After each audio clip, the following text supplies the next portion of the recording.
Hey, this is Chad Jones. I wanted to take a few moments to go over the proof of concept exercises in Module 1. So, what I'm going to do is walk through these step by step as I do in class, just to use as a refresher. So, the first one that we have is a tattoo removal. There's several ways to do this in Photoshop, and we're going to show you a couple here. So what I'm going to do is I'm just going to focus on this tattoo right here on her shoulder. And I'm going to just zoom in. You'll notice that there is plenty of resolution in this picture. Like right now I'm at 50%. If I go all the way in, that's 100%. So I don't need to necessarily be that close in. Something about like this will work. So the first thing I need to do is actually select the area that I need to work on. To do that, what I'm going to do is come up here and grab the polygon lasso tool. What's great about Photoshop is that if you want a little tutorial on what anything does, just hover over it and it will let you know. So I'm going to select that, and I'm just going to draw a rough outline around this tattoo. I'm going to be careful to stay within her skin. I don't want to actually go off of her arm when I'm selecting this. Okay, so once the selection is complete and the loop is closed, you should say, you'll see a marquee. This little animation, that's what they call a marquee. Kind of, sometimes you'll hear it referred to as marching ants, but marquee is the correct term. Okay, so what I'm going to do now is simply just select the delete key on my keyboard. When I do, I'm going to get a dialog box. It's going to ask me contents, and it's going to say content aware. That's a drop down. I have a lot of different selections, but by default it's going to say content aware. I'm just going to select OK. Let's see what happens. Hey, look at that. Photoshop used artificial intelligence to figure out what the skin should probably look like. Now we can tell that it's not perfect, but it's not bad. So what I'm going to do is I'm going to actually undo that. I'm going to come up here to select, deselect. I'm going to show you one thing that happens sometimes. So I made a point to get pretty close to the edge of that tattoo when I did the selection. I want to show you what happens if I make a wider selection here.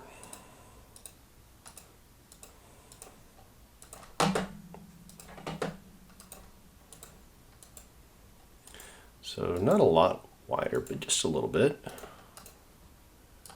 Just was not as careful with the selection. Again, I'm going to hit delete. And let's see what happens there. Oh no! So what Photoshop is doing is looking at the entire image, and it's trying to figure out what should be there. And based on how much area was selected, it doesn't really know, at least in this mode, that that's a nose and that's a mouth. It just was trying to fill in with what it thought should be there, and that's what happened. So if you'll do yourself a favor and just take a moment and make a quick make a tight selection, you will find the results much better. So I'm going to deselect that. I'm going to zoom back in.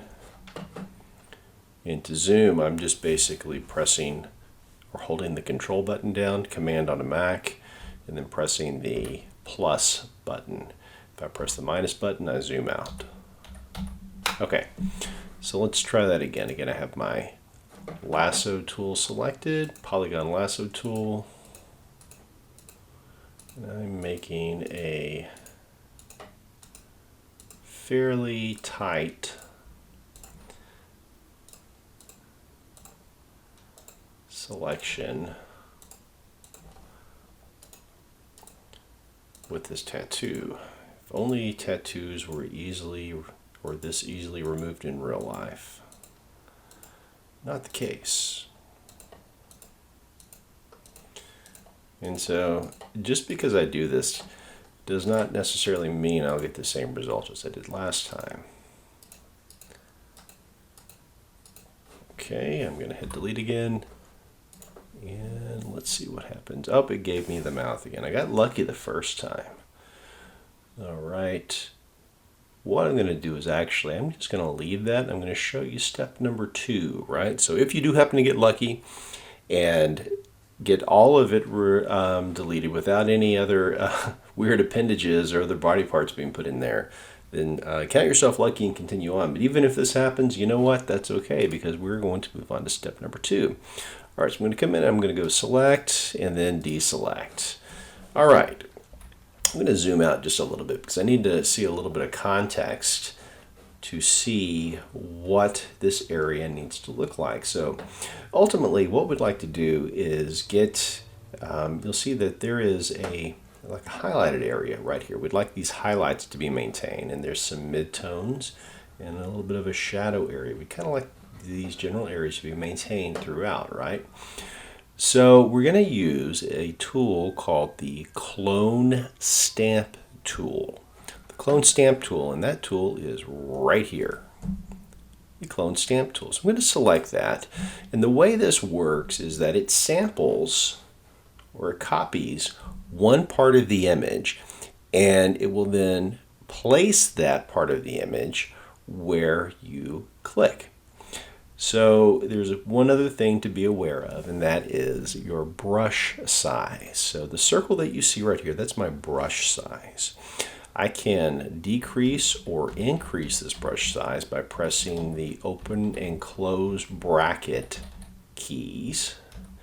I want to start with something like that.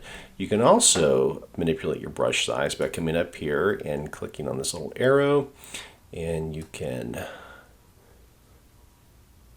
dial it into a certain number of pixels. And the hardness, we want it to be 0% hardness. That means it's going to be feathered. It's going to be very easy to blend if we leave the hardness at 0. Okay, so I might want to crank that up just a bit. Let's say 300-ish. We will go back here. All right, so now what we'll do is look at how to sample. So to make a sample, what I'm going to do is I'm going to press the Alt key. And when I do, you'll notice that a little target appears.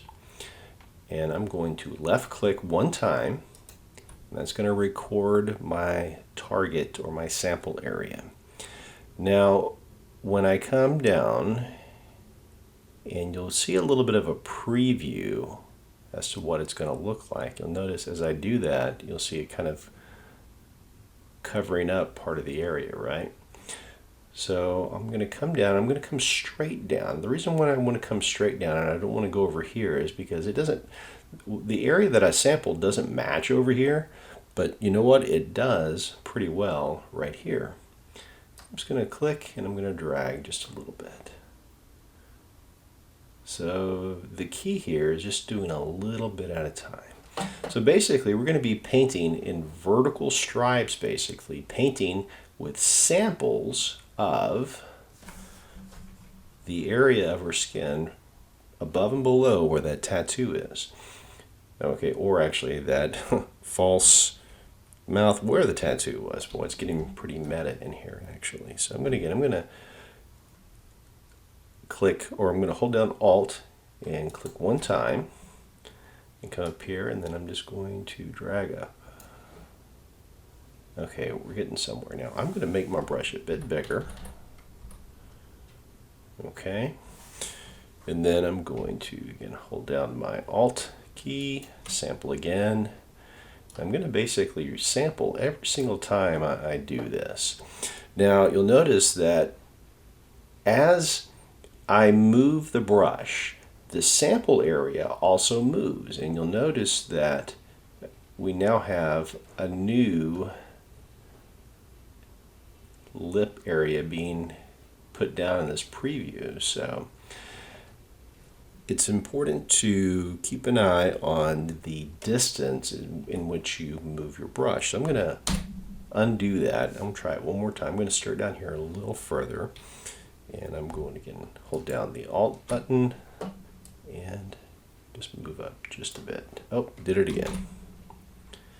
Some of this is trial and error. Okay, I'm going to come up here. I'm going to sample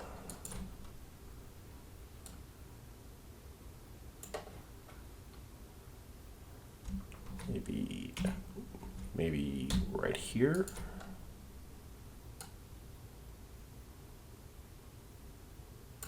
Okay, not bad.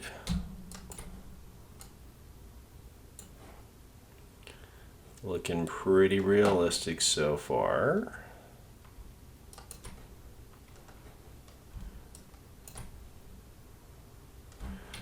Don't quite like the look of that.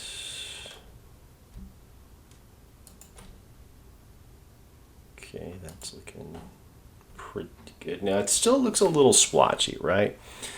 So we're going to have to come through and even that out just a little bit more. And what I think I will do is this. Make my brush size just even a bit bigger now. And I'm going to get into sample one more time here. I think I want to put it about right there. And at that point, I think we're almost there. I see a little bit of a line right in that area that I don't like. So again, I'm going to come over here, maybe just sample one time from up here. Come down here and see what, I don't know if I like that or not. Let's try that. Okay, we're going to call this good at this point, right? So I'm going to zoom out and zoom out a bit more. And there we go. No more tattoo. Yay. Okay, so from there what I'm going to do is I'm going to actually save a copy of this. And I'm going to come in and to save that, I'm going to go File. I'm going to click Save a Copy. I'm not going to save as, I'm going to save a copy. And when I do, I want to make sure that I select JPEG. JPEG is a type of file format. Put your last name at the beginning of the file name. So that's what I will do.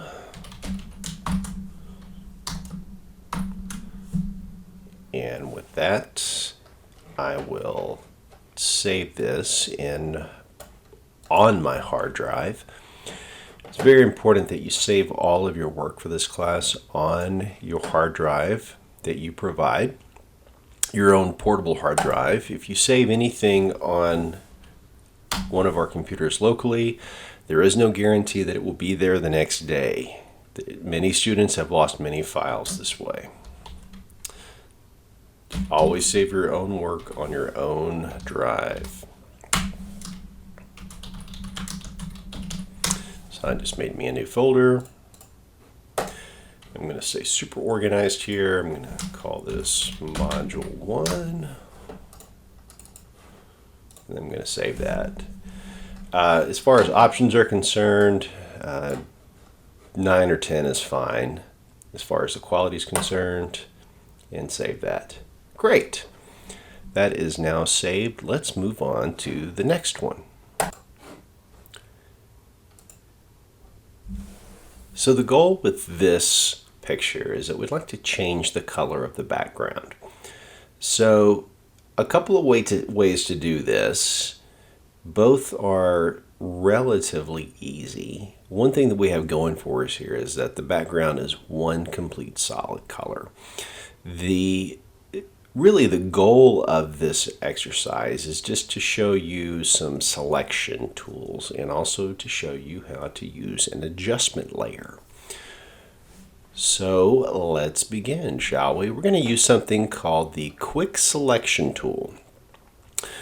So I'm going to come up here and I'm going to hover over this, and you'll see this is the Quick Selection tool. If yours is not set on the Quick Selection tool, maybe yours is defaulted to the Magic Wand tool, all you have to do is select this little triangle next to the tool and you'll get a drop down. And then you will select the tool that you want. Okay, same goes with brush size. With brush sizes, I can make this bigger or smaller. For this, it doesn't really matter. I'm just going to what I'm doing is I'm left clicking and I'm dragging, and then I get a selection. That was fairly easy. Okay.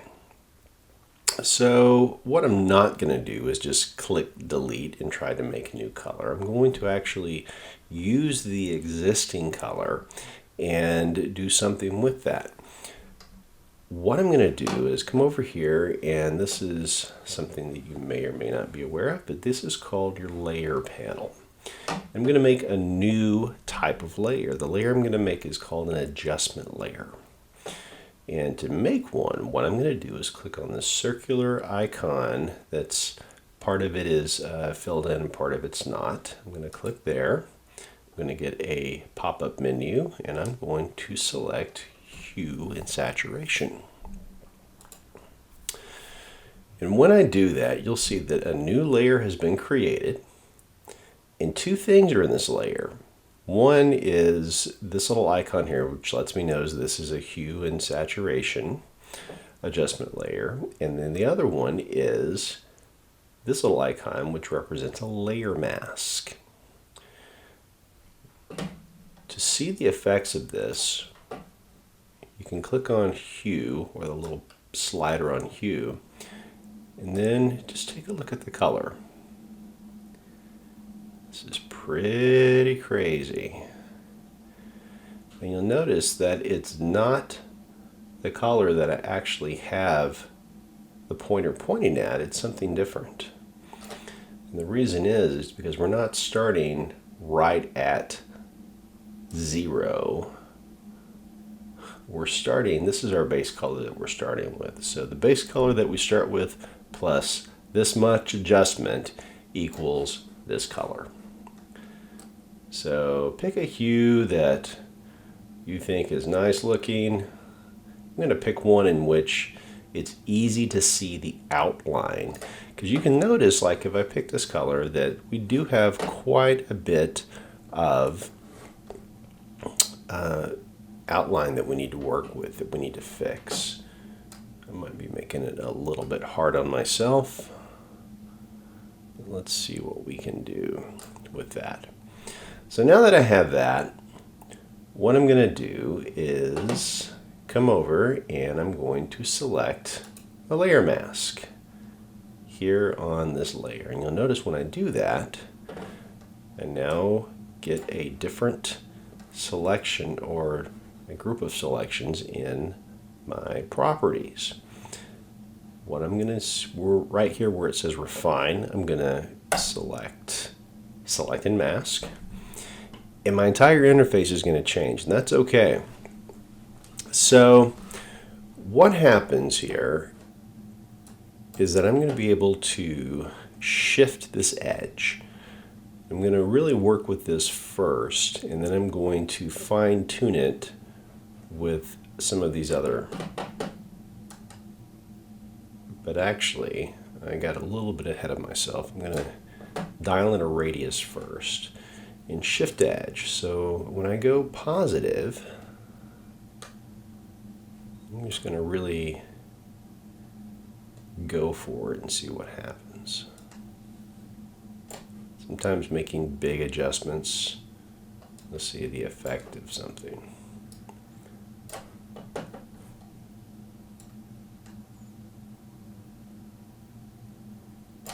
Okay, and then let's put some feathering in that.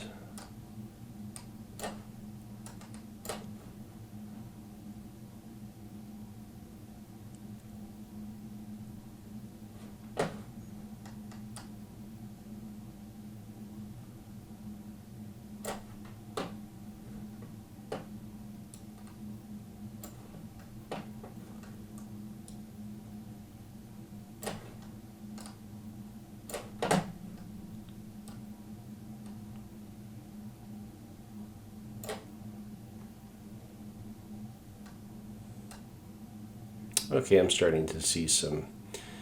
Okay, so we know we don't want to go negative, because as I did that, you'll notice what happens. I now have a nice little outline all around her, which does not look real at all. Okay, you can actually get some kind of cool effects if you're into that sort of thing. Okay, but that's not the goal here. Okay, so we're going to put a little bit of feather on here, not much, right? And we're gonna go back to 0. Okay, and then I'm gonna come back in, and I'm gonna shift my edge. Let's say 40%. Okay, that's starting to work somewhat. What I don't like, I may not be able to get rid of this completely.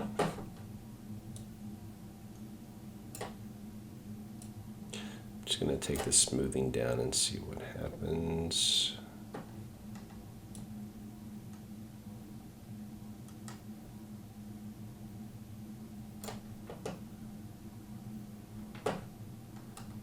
So I really only have myself to blame because I purposely made it hard on myself. Okay, let's shift that edge some more.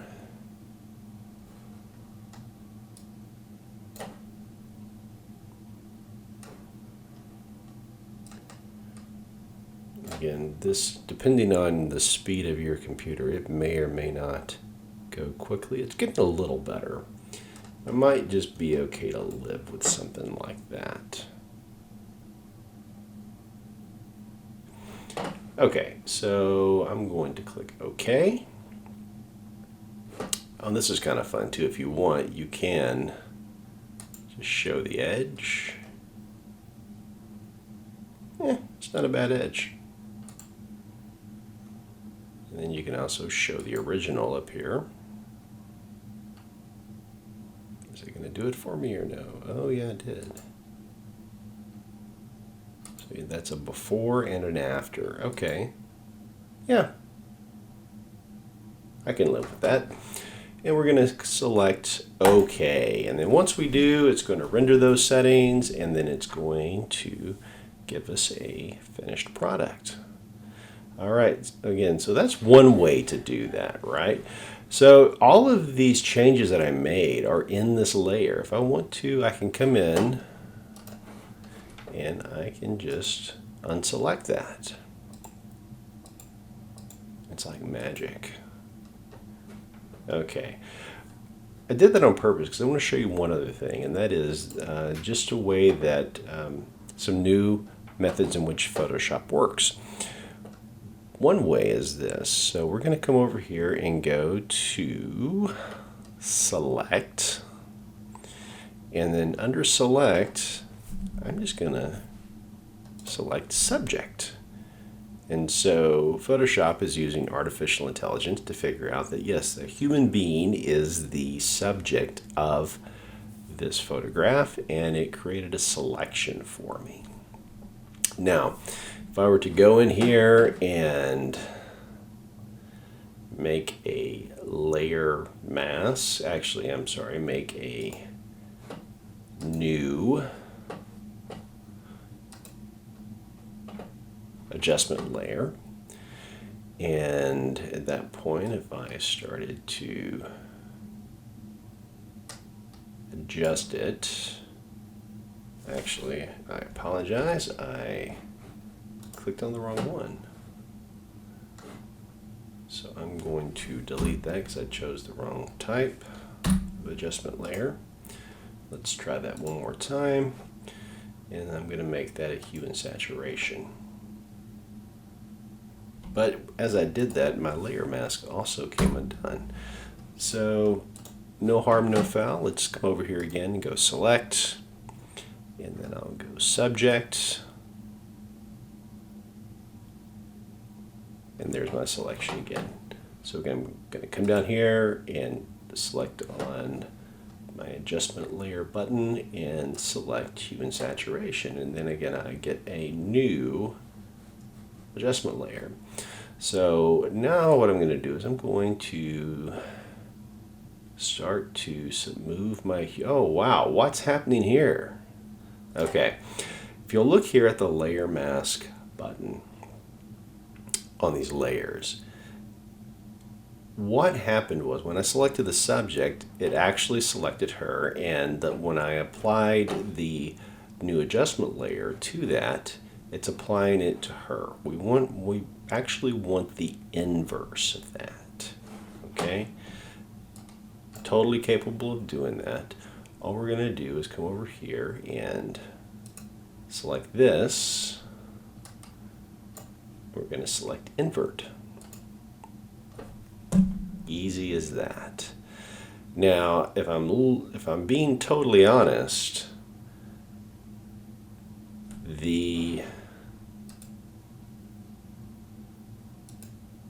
oh, that's actually kind of cool. It's layering these effects on.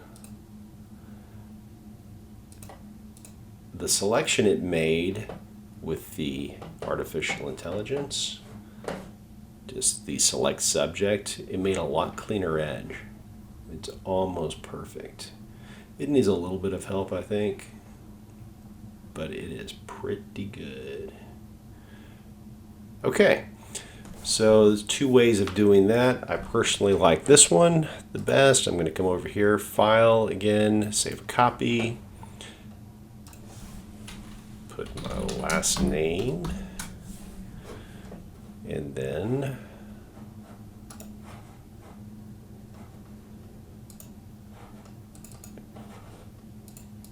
save it in here, and I will be uploading those to my assignment later. All right, and then lastly is the logo replacement. So this is fun. So the idea here is that we want to get rid of this Netflix logo because, yeah, who watches Netflix anymore?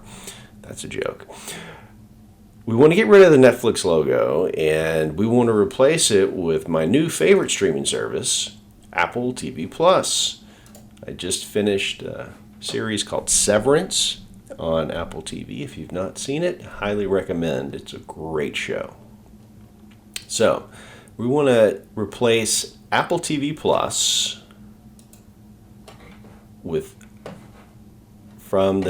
basically get rid of the Netflix and put Apple TV Plus there. All right, so what I'm going to do is I'm going to start with my lasso tool, my polygon lasso tool, and I want to actually get pretty close to this Netflix logo here.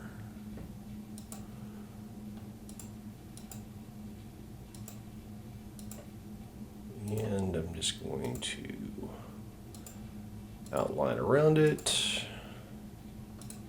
There we go. And I'm going to click the delete button. And again, by default, Content Aware comes up. And I'm going to select OK. And it's magic. Look at that. It's like it was never there. So from there, I'm going to go select, deselect. And now it is time to actually put our logo in. So I'm going to come over here, and I just downloaded this off the internet, and I just had it ready in Photoshop to go. I'm going to select this. I'm going to Control C or Command C to copy, come back over here to this image and Command V. And here we go. So we can't just stop here because it doesn't look real. That's the goal of this, is to make it look photorealistic. So you may think this would be a hard thing to do, but it's actually not that difficult. We're going to do two things here. First, before we begin, though, I want to show you that when I did copy and paste that, it wound up on a new layer. So I can turn this off and turn it back on at will. I'm going to come over here and I'm going to go Edit, Transform, Scale. I'm going to scale this up. Now, if I were to just take and click and drag, I can scale this, but I can really distort this, and I don't want that. what I'm going to do is I'm going to press the shift button and hold it and then drag. And as I do that, any change I make to the size, it keeps the adjustment uniform with the width and the height. So I want to get it roughly the shape that I want. Maybe we'll make it a little smaller here. Roughly. Once I get that, like I like it, I'm going to double click inside of it, and it's going to make that change for me. Now, that size is relatively where it needs to be, but the perspective is off. You'll notice that the TV is a little larger at the top than it is at the bottom. That's because the camera is tilted down at it, or maybe the TV is tilted off of the wall. So we need to match that shape. What we're going to do is come in here and go image, excuse me, not image. We're going to come in back in here to our transform, and we are going to select distort. Now this time, instead of holding shift, we're just going to be working with the four corners individually.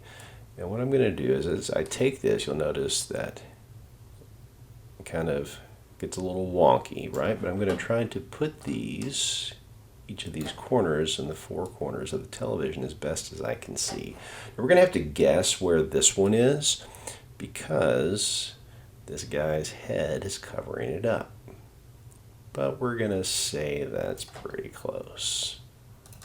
Okay, so once we have that, the next thing we need to do is we actually need to cut out around this guy's head, because this is just going to cause us all sorts of grief. So let's, I would say cut out, but let's do this a different way actually. Let's erase that part of that logo.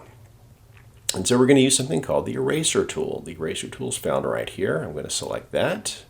And again, brushes work the same way with this. I'm just going to make my brush a little larger, and I'm just going to click and drag and just,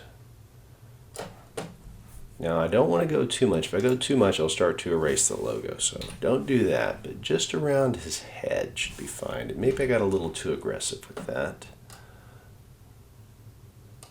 There we go. We'll say that that's okay. Okay, so you could say that we're almost done, but there's one final step here that's pretty important, because the dimensions match, or the perspective matches, the color is pretty much the same, but it doesn't look photorealistic. And then what's keeping it from looking photorealistic is the fact that we can't see through that logo. The original image, we see reflections in the television. There are no reflections there. And so that's a kind of a dead giveaway that it's fake. So if we want to make it photorealistic, we're going to have to manipulate what's called a blend mode. So the blend mode, what that does is, on just a basic way to describe that, a normal blend mode, which is what we have engaged right now, is that everything is opaque. When we click right here above the layers, where it says normal, these are your blend modes. If I click that, you'll see that I have a lot of different selections. And some of these work by making lighter parts of the image transparent. Some work by making darker areas of the image transparent. Some work on differences between the background and the foreground elements. The easiest way to kind of preview these is just to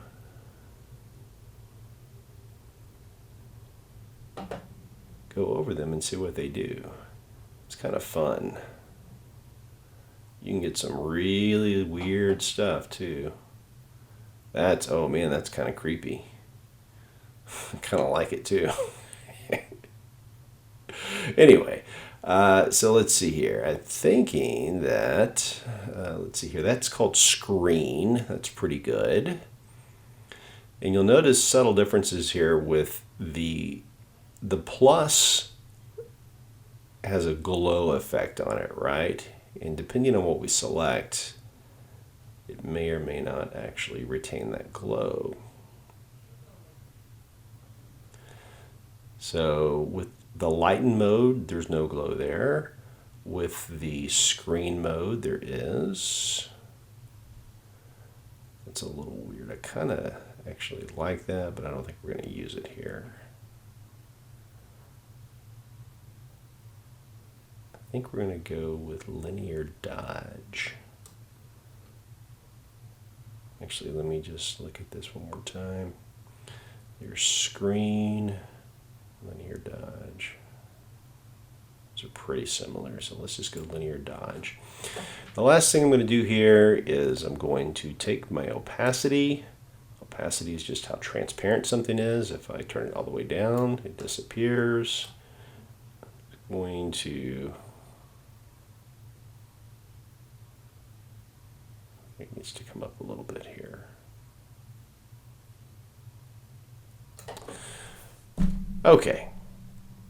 So that's our Apple TV Plus logo replacement. Okay, so that concludes this tutorial, and if you have any questions, please let me know, and I hope you enjoy. Oh, by the way, don't forget to turn this one in by doing the same thing, such as save a copy, and then save that, and then turn all those into the Module 1 assignment. Thanks so much, and I will see you in class.